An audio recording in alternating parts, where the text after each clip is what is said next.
जैसे श्रीमद् भगवत गीता अध्याय नंबर 7 के और श्लोक नंबर 4 में कहा है कि अर्जुन उस ज्ञान को तू तत्वदर्शी संतों के पास जाकर समझ, उनको दंडवत प्रणाम करने से, कपट छोड़कर नम्रतापूर्वक प्रसन्न करने से वह तत्वदर्शी संत तुझे उस तत्व ज्ञान का उपदेश करेंगे।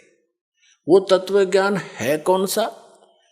चौथे अध्याय के गीता जी के 32वें श्लोक में कहा है कि अभी तक जो ज्ञान तूने पहले सुना है 31 तक, चौथे अध्याय के 31 मंत्र तक, 25 से लेकर 31 तक, उसमें कोई कैसी क्रिया करता है, कोई कैसी भी कर रहा है, कोई देवता पूज रहा है, कोई स्वाध्याय करता है, जैसे कोई गीता का पाठ कर लेता है, कोई ये सुखमणि साहिब का जाप कर लेता है, कोई वेदों के 5-4 श्लोक याद कर लिए उनको रोज रिपीट कर लेता है, कोई 5 बार की नमाज कर लेता है, और कोई मुंह पर पट्टी बांध कर तीक्ष्ण अहिंसावादी व्रतों को करता है, नंगे पैर घूमता है, और कोई देवताओं की पूजा करता है, कोई योगासन करता है, कोई खड़ा होकर तप करता है, कोई बैठ के करता है। ये सभी अपनी अपनी साधनाओं को मोक्षदायक मानते हैं, जानते हैं, ये सोच रहे हैं हम जो कर रहे हैं सही है। लेकिन चौथे अध्याय के 32वें श्लोक में कहा है कि इस प्रकार की यज्ञों का, धार्मिक अनुष्ठानों की साधना का ज्ञान ब्रह्मणे मुखे यानी सच्चिदानंद घन ब्रह्म की वाणी में जो परमात्मा सतलोक से चलकर आता है, स्वयं ही उपदेश देता है, वो यथार्थ ज्ञान है, वो तत्व ज्ञान है। उसके अंदर विस्तार से कही गई है। यहाँ अनुवाद, गीता अनुवादकर्ताओं ने गलत कर रखा अनुवाद। ब्रह्मणे का अर्थ इन्होंने वेद कर दिया। ब्रह्मणे मुखे है, उसमें मूल पाठ में एक शब्द है ब्रह्मणे मुखे, उसका अर्थ कर दिया इन्होंने वेद की वाणी में। पता वेद वाला ज्ञान तो बोल ले रहा था भगवान, यो गीता ज्ञानदाता श्री कृष्ण में प्रवेश करके, वो तो अब इसी ब्रह्मणे का अर्थ 17वें अध्याय के 23वें श्लोक में गीता जी में किया है। ब्रह्मणे माने सच्चिदानंद घन ब्रह्म, यानी वो परम अक्षर ब्रह्म। 8वें अध्याय के, फिर आगे बताएंगे, वो अन्य परमात्मा है, वो समर्थ परमात्मा है, वो ब्रह्मणे मुखे, यानी यहाँ ब्रह्मणे का अर्थ समझो सच्चिदानंद घन ब्रह्म की वाणी में। मुख माने अपने मुख कमल से उच्चारित वाणी में जो ज्ञान है, उसमें ये धार्मिक अनुष्ठानों का की जानकारी विस्तार के साथ कही गई है, वो तत्व ज्ञान है। चौथे अध्याय के 32वें श्लोक का ये निष्कर्ष है कि इस वास्तविक धार्मिक अनुष्ठानों की, यज्ञों की वास्तविक जानकारी सच्चिदानंद घन ब्रह्म ने अपने मुख कमल से बोला है उस वाणी में, यानी कबीर वाणी में विस्तार के साथ कहे गए हैं। और उनको कर्मजान, यानी वो काम करते करते कर्म योगी होकर के उनको पूरा किया जाता है, और उसको जानने के बाद तो सभी कर्मों से मुक्त हो जाएगा, सभी पापों से। और वो ज्ञान, वो तत्व ज्ञान है। चौथे अध्याय के 34वें श्लोक में कहा कि उस तत्व ज्ञान को तू तत्वदर्शी संतों के पास जाकर समझो। इससे सिद्ध है कि गीता ज्ञान दाता भी उस ज्ञान से अपरिचित है, नहीं तो लिख देता एक अध्याय और बना देता, ये हो गए तत्व ज्ञान। तो वो तत्वदर्शी संत कौन है? ये दास साध वर्तमान में है, ये सत्कर मान लियो, थारे दच्चा चाहे ना दच।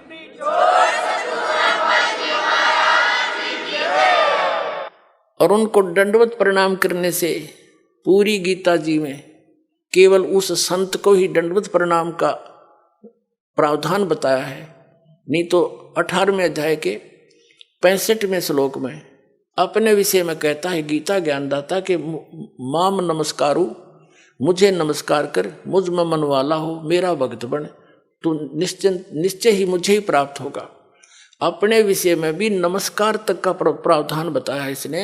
और उस तत्वदर्शी संत को कहा कि उसको दंडवत प्रणाम करने से, कपट छोड़कर सरलता पूर्वक, नम्रता पूर्वक, निष्कपट भाव से प्रसन्न करने से वह तत्वदर्शी संत तुझे उस तत्व ज्ञान का उपदेश करेंगे। अब फिर क्या बताता? 7वें अध्याय के 29वें श्लोक में कहता है कि अर्जुन, जो मेरे आश्रित होकर, यानी मेरे इस ज्ञान को आश्रय बनाकर तत्वदर्शी संतों की खोज कर लेते हैं, तो उनको वो केवल जरा और मरण से छूटने का ही प्रयत्न करते हैं। जरा मीन वृद्धावस्था, जरा मीन वृद्धावस्था और मरण मीन मृत्यु, डेथ। कहते वो केवल इस जरा बुढ़ापे के कहते और मृत्यु के दुख से बचने के लिए ही प्रयत्न करते हैं, क्योंकि वो तत्ब्रह्म विदु कृष्णम कर्म चाखिलम, तत्ब्रह्म विदु और कृष्णम अध्यात्म च अखिलम कर्म, वो सभी कर्मों से और संपूर्ण अध्यात्म मार्ग से और तत्ब्रह्म से वो पूर्ण रूप से परिचित होते हैं।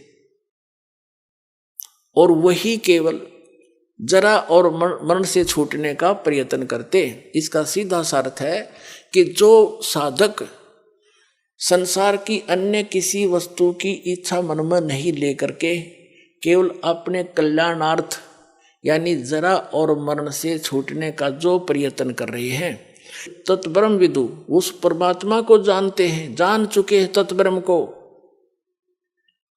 और सारे अध्यात्म से परिचित हैं, ज्ञान से और सब कर्मों से वो परिचित हैं। इसलिए वो विष फांकते नहीं। उनको जहर दिखाई देता है, किसी से रिश्वत लेना, ये करना वो करना। जैसे किर का जहर का रंग होरी हो, कहो कौन तिस खावे राम रंग होरी हो। अगर तो होरी माने खुशी, जैसे होली बनाते हैं अपने हिंदू धर्म में। बहन जी नमस्कार। नमस्कार सर। क्या नाम है आपका? भगतमती सरला। कहाँ से आए हैं आप?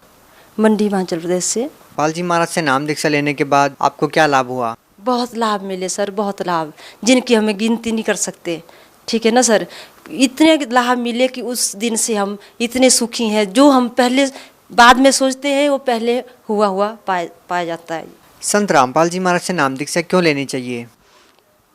क्योंकि सर वो जो है मोक्ष का रास्ता है, शास्त्र के अनुसार भक्ति है। हमने उस रास्ते से, उस भक्ति से हमें सतलोक जाना है और यहाँ भी हमें सुख सुविधा मिलती है। जब से हम वहाँ जुड़े हैं तो परमात्मा ने हमें, मेरे को बहुत बड़ी बीमारी थी, जैसे पेट में दर्द होती थी, बहुत ज़्यादा दर्द होती सर, पहले भी होती थी, परंतु जब आश्रम में गए तो उससे थोड़ा राहत हो गई थी। परंतु उसके बाद जब 2 साल पहले की बात है कि मेरे पेट में बहुत ज़्यादा दर्द हो गई सर। जब मैं बहुत बीमार हो गई, मेरे पेट में इतनी दर्द हो गई सर, इतनी दर्द हो गई, ऐसा नहीं है कि मैं मरने वाली थी सर, मर चुकी हूँ।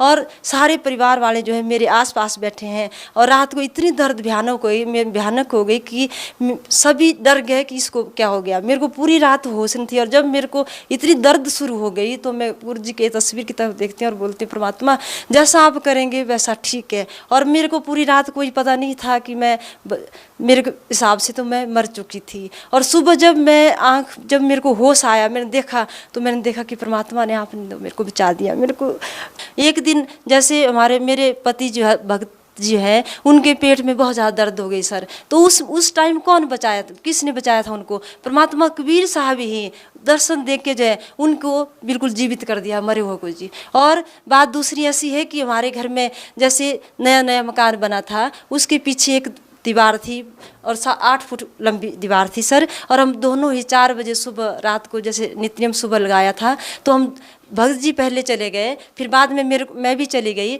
तो जब वो पीछे खोद रहे थे, दीवार के नीचे झुके हुए थे, तो मैंने टॉर्च पकड़ी हुई थी सर। और उस पूरी दीवार 7-8 फुट जो है भगत जी के सिर पे आ गई सर। और उनको कुछ नहीं हुआ, जो दीवार पक्की थी उनके सिर पे आ गई और मैं घबरा गई और मैंने बोला देखो ये क्या हो गया। परंतु और परमात्मा के नित्य नियम लगा हुआ था और वो दीवार ऐसी जैसे फूल की तरह, वो उनको कुछ नहीं हुआ, एक जख्म तक नहीं आया सर। और मेरे चारों तरफ से टांगों के आसपास पत्थर गिर गए। और भगत जी को मैंने ऐसे किया, ऐसे इशारा किया जैसे मान लो उन्होंने गुरुजी ने जो है उनको पकड़ के पीछे कर दिया है। और दीवार फिर उसके बाद सारी ही जब वो पीछे हटे तो वो नीचे गिर गई सर। और मेरे टांगे बिल्कुल सुरक्षित, उन्होंने सोचा कि इसकी टांगे बस टूट चुकी है, परंतु मेरी टांगे बिल्कुल भी खरोच तक नहीं आई सर। और वो परमात्मा का ही चमत्कार है जो मरे हुए को जिंदा करते हैं। उस दिन हमारी निश्चित मौत थी सर, निश्चित मौत थी। और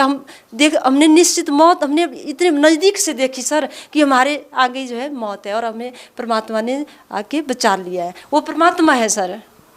परमात्मा ने जीवन दान दे दिया, और आप क्या लाभ बोल रहे हो। सतलोक का रास्ता परमात्मा बताते हैं, मरे हुए को जिंदा करते हैं, और ऐसे वो परमात्मा नहीं और क्या है। संत रामपाल जी महाराज जी के भेष में कबीर साहिब ही परमात्मा के रूप में यहाँ आए हैं।